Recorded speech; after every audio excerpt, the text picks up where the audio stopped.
మన ప్రభు అయిన యేసుక్రీస్తు పరిశుద్ధ నామంలో ఈ ఉదయకాలం ఆగస్ట్ 22వ తారీఖు దేవుని వాక్యం వింటున్న మీ అందరికీ ప్రత్యేకమైన వందనాలు తెలియజేస్తూ ఉన్నాను. ఈ యొక్క ఉదయకాల సమయం ముందు దేవుని వాక్యం మీతో పంచుకోవాలని ఆశపడుతూ ఉన్నాను. పరిశుద్ధ గ్రంథమైన బైబిల్ నుండి కీర్తనల గ్రంథం 32వ అధ్యాయం 6వ వాక్యాన్ని చదువుకుందాం. నీ దర్శన కాలమందు భక్తి గల వారందరూ నిన్ను ప్రార్థన చేయుదురు అనే మాట చదువుకుంటున్నాం. భక్తి గల వారందరూ వారు ప్రార్థన చేస్తారు. ఈ పూట మీకు ప్రార్థన జీవితం గురించి మాట్లాడాలని ఆశపడుతూ ఉన్నాను. దేవుని ప్రియులారా, ఈ భూమి మీద భక్తి చేసే ప్రజలు చాలామంది ఉన్నారు.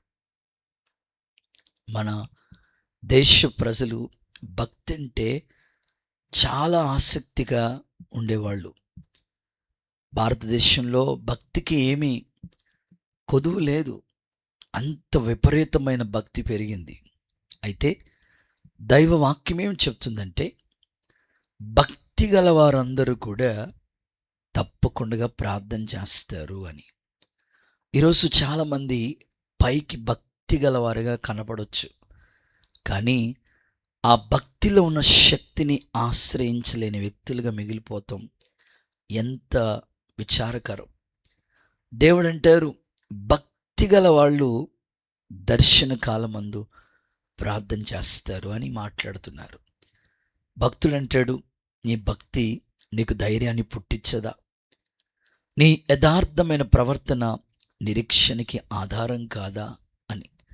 ఈరోజు చాలామంది భక్తి చేస్తున్న వాళ్ళు, ఎన్నో కుటుంబాలు సమాజంలో కనబడుతున్నాయి, కానీ పేరుకే భక్తిపరులుగా ఉంటున్నారు, కానీ ఆ భక్తిలో ఉన్న శక్తిని వాళ్ళు ఆశ్రయించలేకపోతున్నారు. ఇదిగో ఈరోజు ఈ భక్తిలో ఉన్న శక్తిని నువ్వు అనుభవించటానికి, నీ కుటుంబం అనుభవించటానికి, దైవికమైన కార్యాలు నీ ఎడల జరగటానికి ఆయన నీ నుంచి కోరుకుంటున్నది ఏంటంటే, భక్తి కలిగిన వాళ్ళు ఎప్పుడు కూడా ప్రార్థన చేస్తూనే ఉంటారు. ఈరోజు చాలామంది భక్తి అనే పేరుతో ఏమాత్రం కూడా ప్రార్థన జీవితం లేని వాళ్ళుగా మిగిలిపోతున్నారు. కానీ ఈరోజు దేవుడు కోరుకుంటుందంటే, ఒక వ్యక్తిలో భక్తి ఉంటే ఆ భక్తి కలిగిన వాళ్ళు ఎప్పుడు వాళ్ళ ప్రార్థన చేయటానికి సిద్ధంగా ఉంటారు. ఈరోజు మీరు చూడండి, ప్రార్థన అంటేనే కొంతమందికి ఎలా ఉంటుందంటే, పాటలు పాడేదాకా ఎంతో జంక పిల్లలాగా గొంతులేసినట్లుగా అంత యాక్టివ్గా ఉంటారు. ఆ పాటలన్నా, మ్యూజిక్ అన్నా, సంగీతం అన్నా అమ్మో యాక్టివ్గా ఉంటారు. ప్రార్థన చేసుకుందాం మోకరించండి అన్నామా, ఇంక ఏదో అర్జెంటుగా పని ఉన్నట్టుగా అక్కడ కూర్చున్న వాళ్ళు అట్టే నిలబడి ఏదో అర్జెంట్ పని ఉన్నట్టుగా బయటికి వెళ్ళి మళ్ళీ ప్రార్థన అయిపోయిన తర్వాత వస్తూ ఉంటారు. నేను చెప్తాను, భక్తి కలిగిన వాళ్ళు ఖచ్చితంగా ప్రార్థించే బిడలుగా ఉండాలి. ఈరోజు చాలామందికి ప్రార్థన అంటే ముళ్ళ మీద కూర్చున్నట్లుగా ఉంటుంది. ఎన్ని పాటలైనా పాడండి వింటారు, ఎంతసేపు వాక్యమైన చెప్పండి వింటారు. ప్రార్థన అంటే వాళ్ళకి అస్సలు పడదు. కానీ నిజమైన భక్తిని గురించి మాట్లాడుతూ, భక్తి కలిగిన వాళ్ళు ఎప్పుడు ప్రార్థన చేస్తూ ఉంటారు.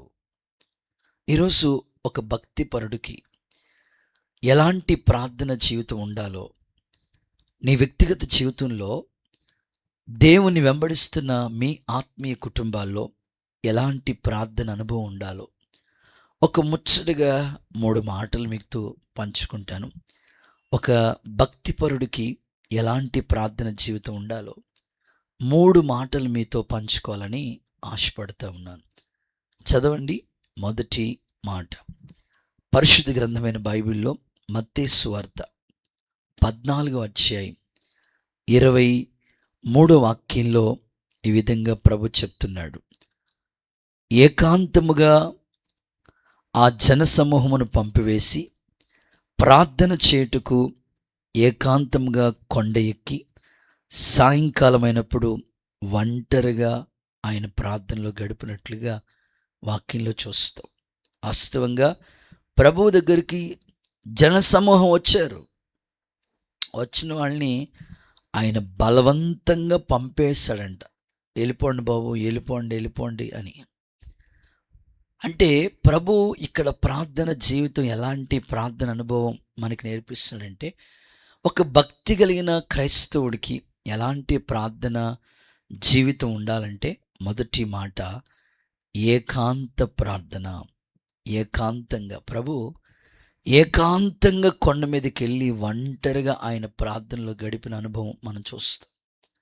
దేవుని సేవకుడిగా ఒక అన్నగా మీకు చెప్పే మాట, మీ వ్యక్తిగత భక్తి జీవితాల్లో ఒంటరిగా ఏకాంతంగా ప్రార్థన చేసే అనుభూతి ప్రతి భక్తి కలిగిన కుటుంబాల్లో ఉండాలి.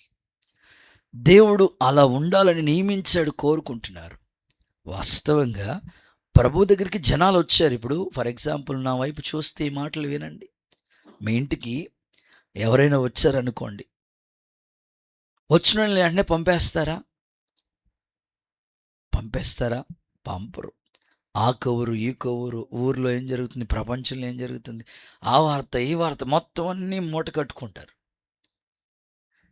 ఎట్టి పరిస్థితుల్లో పంపరు. కానీ యేసు ప్రభు వచ్చిన జనాలు ఆయన దగ్గరికి వస్తే జనాల్ని అంటే ప్రేయర్ టైం అయిపోయింది, ప్రార్థన చేసుకోవాల్సిన సమయం అయిపోయింది. అందుకని జనాల్ని బలవంతంగా పంపించి, నేను కొండ మీదకి వెళ్ళాలి, ఏకాంతంగా దేవునితో గడపాలి, తండ్రితో మాట్లాడాలి. ప్రార్థన అంటేనే దేవునితో మాట్లాడటం, దేవునితో సంభాషించటం. నిజంగా ఇక్కడ ప్రభువులో మనం నేర్చుకోవాల్సిన పాఠం ఏమిటంటే, ఆయన ఏకాంతంగా ప్రార్థించిన అనుభవం. ఏకాంత ప్రార్థన ఒక భక్తిపరుడ కుటుంబంలో ఏకాంతంగా ఒంటరిగా దేవుని పాదాల దగ్గర గడిపే ఆ అనుభూతి మనకు ఉండాలి. ఖచ్చితంగా యేసుక్రీస్తు ప్రభు యొక్క జీవితం శరీరధారిగా ఉన్న దినాలలో ఆయన రోదనతో, కన్నీళ్లతో ప్రార్థించిన అనుభవాలు. యేసుక్రీస్తు ప్రభు ఈ భూమి మీద సంచరించిన దినాలలో చాలా చీకటి ఉండగానే అరణ్యానికి వెళ్ళి ప్రార్థన చేసిన అనుభవాలు.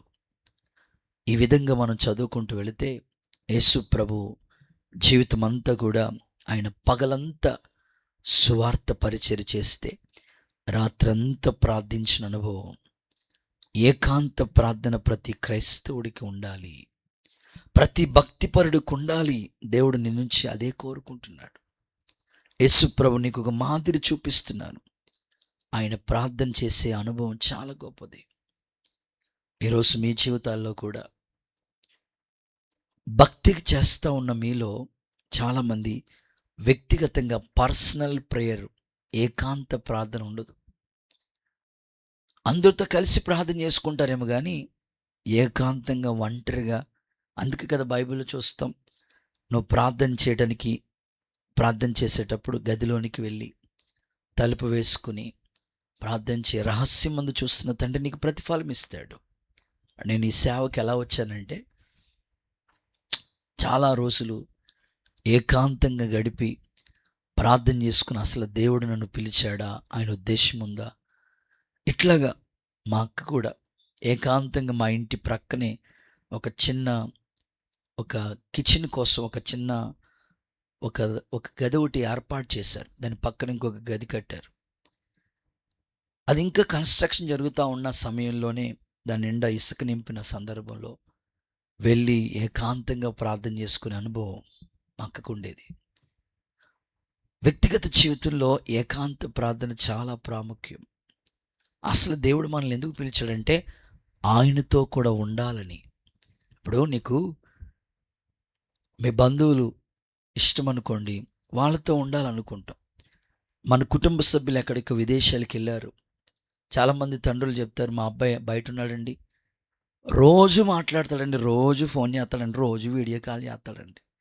ఏ బాబు అంటే, మా అబ్బాయి మేమంటే ఇష్టం అండి, మాకు మా అబ్బాయి అంటే ఇష్టం. మరి ఒక తండ్రికి కొడుకు మీద అంత ప్రేమ ఉంటే రోజు మాట్లాడుకున్నారు కదా, ఒక కమ్యూనికేషన్ ఉంది కదా.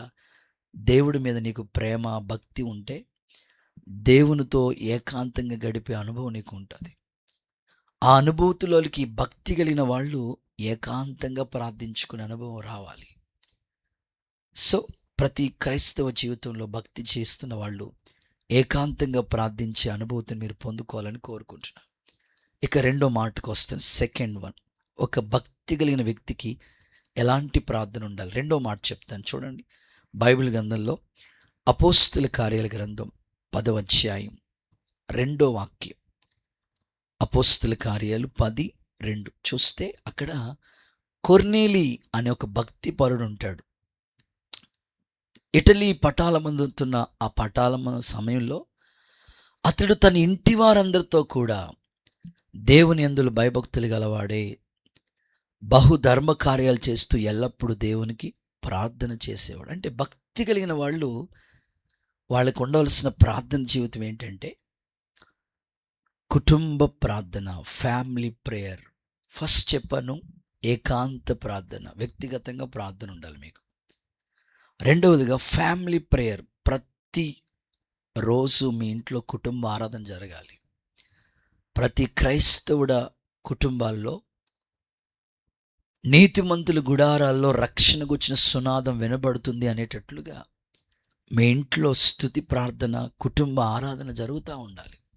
సాయంకాలం 7 అయితే సాయంకాలం వెంటనే ఒక చాప వేసుకుని ఇంట్లో ఎంతమంది ఉన్నారో వాళ్ళందరూ చక్కగా ఒక చోట